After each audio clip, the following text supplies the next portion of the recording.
I was just reading in Nehemiah, and if you don't know, Nehemiah was a cupbearer for a king during the Babylonian exile.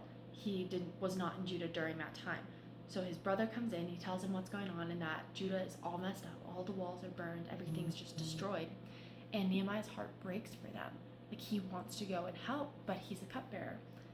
Months later pass from chapter 1 to chapter 2, it's about 4 months, and he finally talks to the king about it, and he knows that God is calling him to go and rebuild the walls.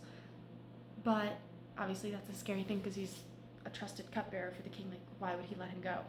Anyway, he talks to him, and the king does let him go.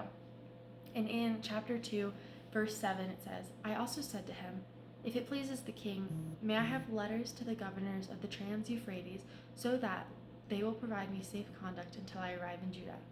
And may I have a letter to, I can't pronounce that, the royal the royal park, so that he will give me timber to make beams for the gates of the city by the temple, and for the city wall for the residence I will occupy. And because the gracious hand of my God was on me, the king granted my requests. The point of all this, and what I'm getting at, is God did not call someone that was in Judah at the time of the exile to rebuild the walls. In fact, he called someone that wasn't even around and hadn't been around for a while. I mean, he was a cupbearer to the king. He had been in that position for a while, and he calls him all the way from there to go back to Judah. But not only that, because of Nehemiah standing with the king, he was able to ask for letters that would give him safe travels, the timber to rebuild the walls, and a place to live when he gets into Judah.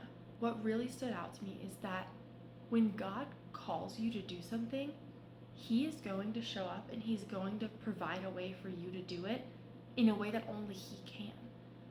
He literally called someone that wasn't even in the area, but because of who this person was and the position God had given this person, he was able to have timber and safe travels and rest. Like, this is crazy. So whatever God is calling you to do right now, don't be afraid. Like, Nehemiah was afraid, and he says, I was afraid to ask the king. But don't be afraid. Like, God is going to show up. He is going to provide for you, because if he has called you to do something that he specifically wants you to do, he is going to show up and provide for you in a way that only he can. So rest in that fact today and go read Nehemiah, because this book is crazy, but it's so good.